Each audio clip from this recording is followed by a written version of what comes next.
students, today we are going to do the chapter The Portrait of a Lady written by Khushwant Singh from the book Hornbill.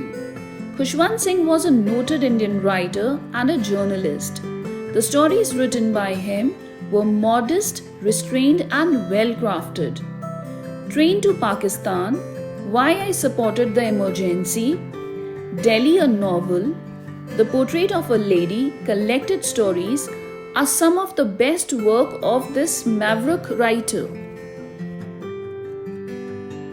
Story The Portrait of a Lady is based on various themes like human relationship, generation gap, sad reality of old age, loneliness and seclusion, selflessness and sacrifice of grandparents, respect and acceptance, the need of love, companionship, connection and friendship required by our elders. The Portrait of a Lady is the story of the author. It is a part of an autobiography by Khushwant Singh. He beautifully unfolds his relationship with his grandmother over the years and how it undergoes several changes.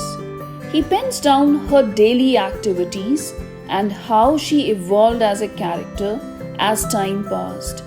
He explains her vivid appearance, which helps create an image in the reader's mind. In other words, the story is a loving tribute from a grandson to his grandmother. It is a realistic account of how the grandparents give all their time, attention, and love to their grandchildren. Now let's go through the story in detail. The author talks about his grandmother. He had known her for the past 20 years and she had always been old and wrinkled. He was told that she was once young and pretty and had a husband. His grandfather's portrait hung on the wall. It was actually above the mantelpiece.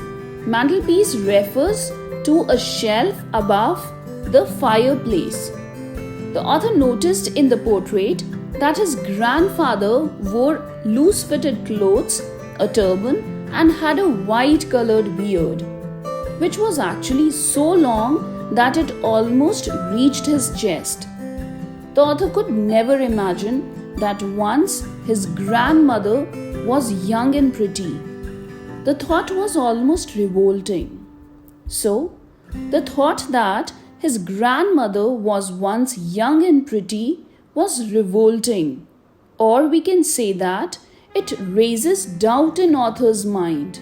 He finds it hard to believe as he had always seen his grandmother in same old and wrinkled physical condition for almost 20 years. So we can say that he could not actually connect to this idea. She used to tell him and his cousins about the childhood memories, like the games she used to play as a child. They found those stories absurd and undignified. The word absurd means illogical and undignified means disrespectful. So, why did they find those stories absurd and undignified? Because it was beyond their imagination to think that grandmother was once a child and played such games. They treated her life stories like the fables of the prophets she used to tell them. The word fables refers to fictitious stories with a moral teaching. So, they thought that her life stories were like the other moral stories which she used to tell them. Or we can also say that they considered the stories about her childhood to be a fantasy or a myth.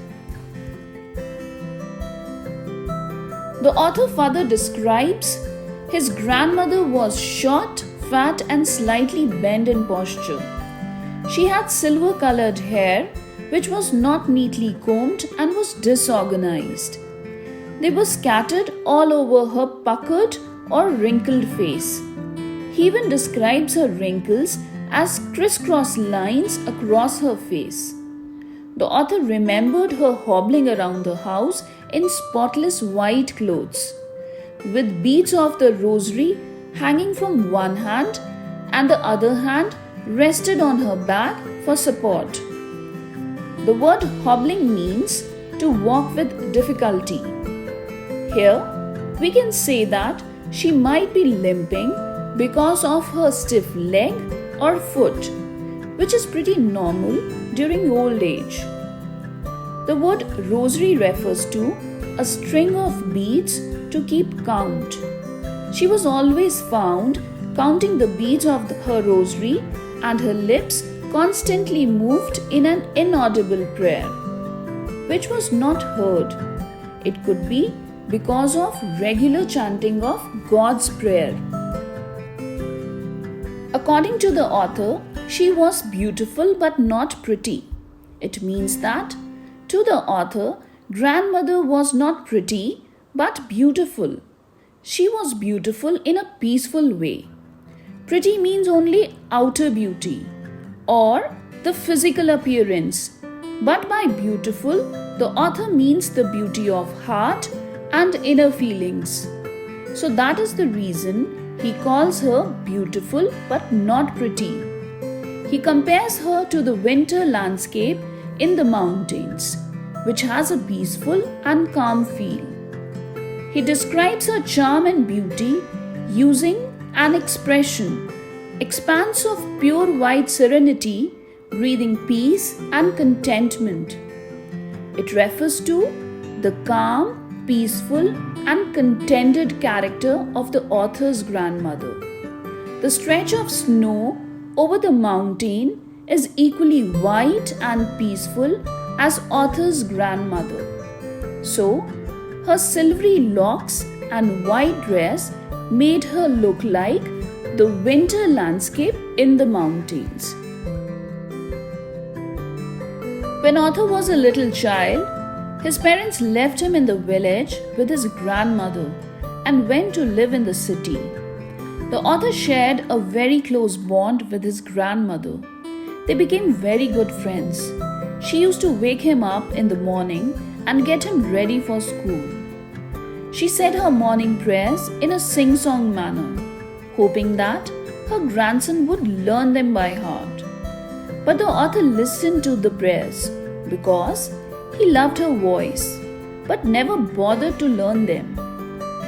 She would pack his stuff for the school, which included an earthen ink pot, a reed pen, and a wooden slate, which he had already washed and planted it with yellow chalk.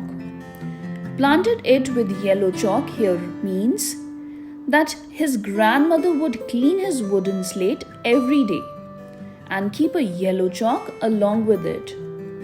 Reed pen refers to a pen made from a stem of slim bamboo. The author's grandmother accompanied him to school.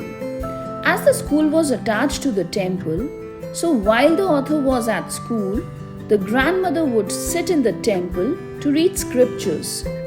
Scripture refers to the sacred writings of a religion. For example, Bible in Christianity, Gita in Hinduism, Quran in Islam, Adi Granth or Guru Granth Sahib in Sikhism. Moreover, on their way back from school, they would feed stale chapatis to the stray dogs. The turning point in the relationship of grandmother and the author came when they moved to the city to stay with author's parents. In the city, the author went to an English medium school in a motor bus. So the grandmother could not accompany him to the school. And as there were no dogs in the streets, the grandmother reconciled herself by feeding the sparrows. So, the turning point refers to the point where author's relationship with his grandmother changes drastically. After they move to the city house, it is because of numerous reasons. Firstly, grandmother was unable to accompany the author to the school as he travelled by a motor bus.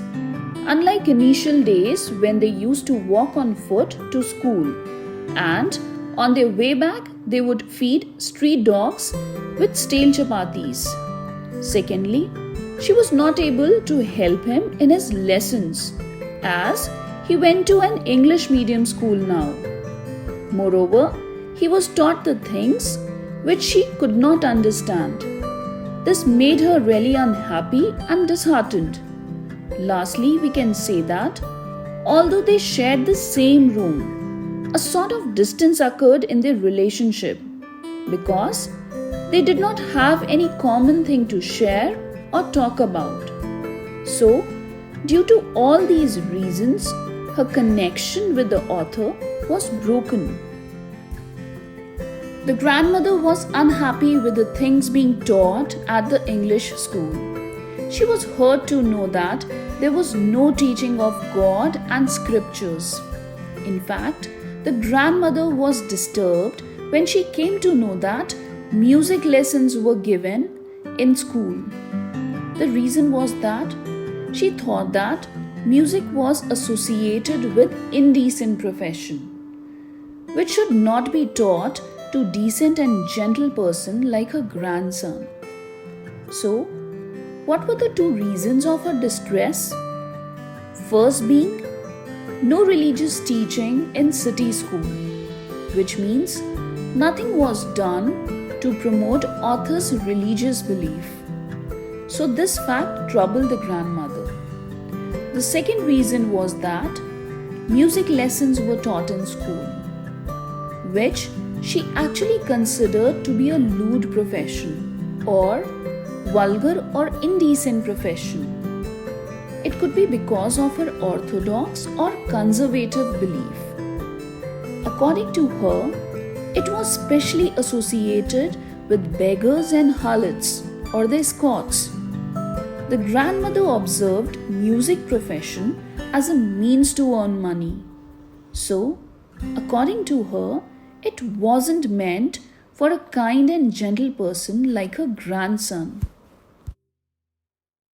The common link of friendship between the author and the grandmother was broken when the author went to the university and was given a room of his own.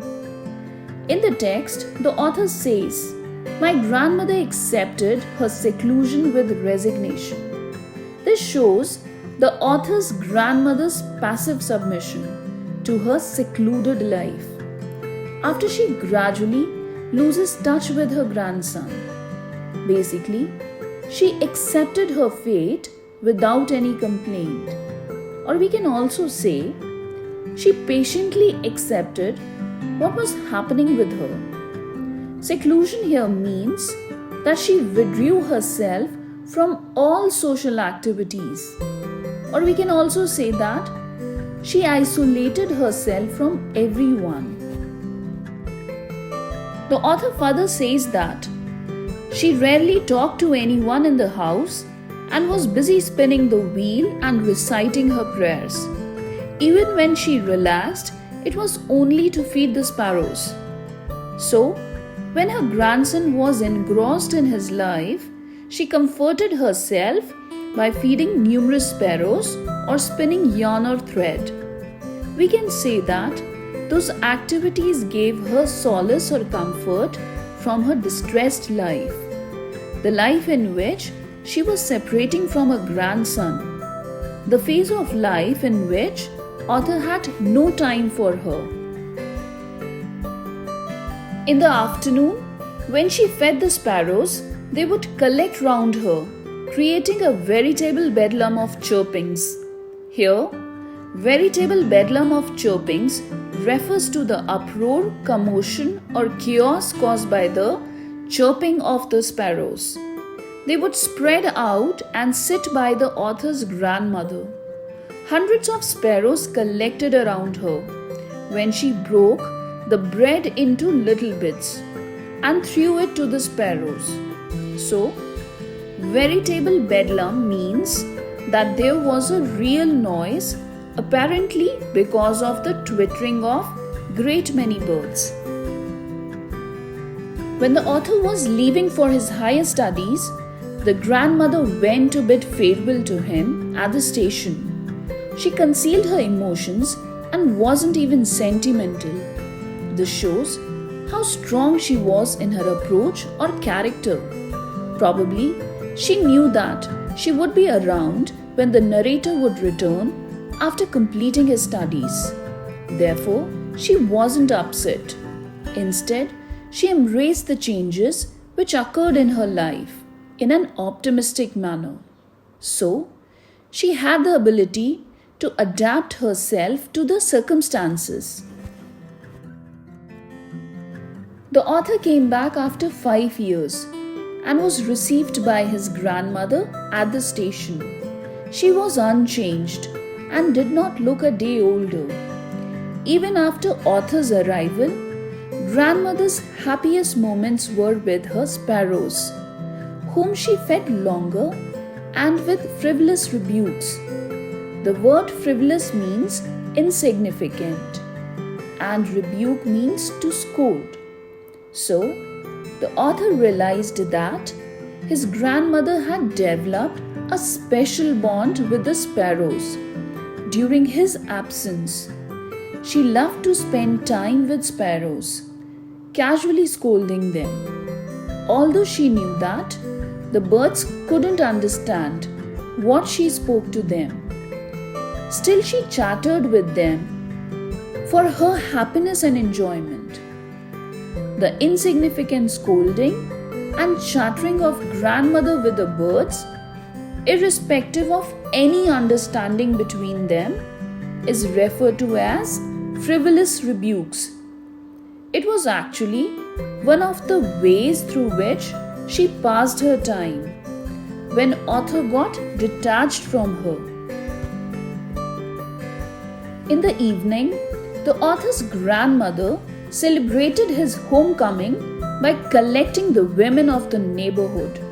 She thumped the sagging skins of the dilapidated drum. The expression sagging skin of the dilapidated drum can be comprehended in two ways. Firstly, the drum was in a poor condition. It was almost worn out and would soon be of no use. Secondly, this expression can have a symbolic meaning, wherein the sagging skin can be the loose, wrinkled, or drooping skin of the grandmother, enfeebled by old age. In other words, to become weak and pale because of old age. The author's grandmother sang the songs of the homecoming of the warriors to rejoice his return. However, the festivities did not last long. Due to the prolonged celebration and exertion, she fell ill the next morning. The grandmother was diagnosed with a mild fever by the doctor, but she could feel a nearing demise. This means she knew that her end was near. She asked to be left alone and devoted herself to prayer and appreciation of God, counting the beads of her rosary. Suddenly, her rosary dropped on the floor and her lips stopped moving. A peaceful pallor spread on her face. Her soul departed to the heaven. The expression, a peaceful pallor spread on her face, means that author's grandmother died peacefully, and it was clearly visible on her face. A sense of contentment spread on her face. Pallor means pale color or emotional distress. So it can be said that death brought a relief to her from all the emotional distress through which she was undergoing. The author witnessed a strange sight near the grandmother's body. Thousands of sparrows assembled in the room, like a procession for the dearly departed, and sat quietly to mourn her death. They did not even eat the crumbs given by Arthur's mother. After the grandmother's corpse, that is the dead body, was taken for cremation, the sparrows flew away silently, untying another string of love, care, and familial concern. So, the sparrows showed their distress through their behavior. They all were listless that day, having no energy. They all sat quietly, grieving the death of Arthur's grandmother. In conclusion, it can be said that we should spend more time with our grandparents, keep in touch with them, make them feel loved and wanted, especially in their old age when they cease to be active. The grandchildren can rescue grandparents from reaching old age devoid of faith, hope, love, humility, and humor, and can gain understanding and acceptance in the process. A friendly smile, an affectionate look, a word of wisdom, or a simple pat at the back for good work done can make all the difference in our life, especially when it comes from our grandparents.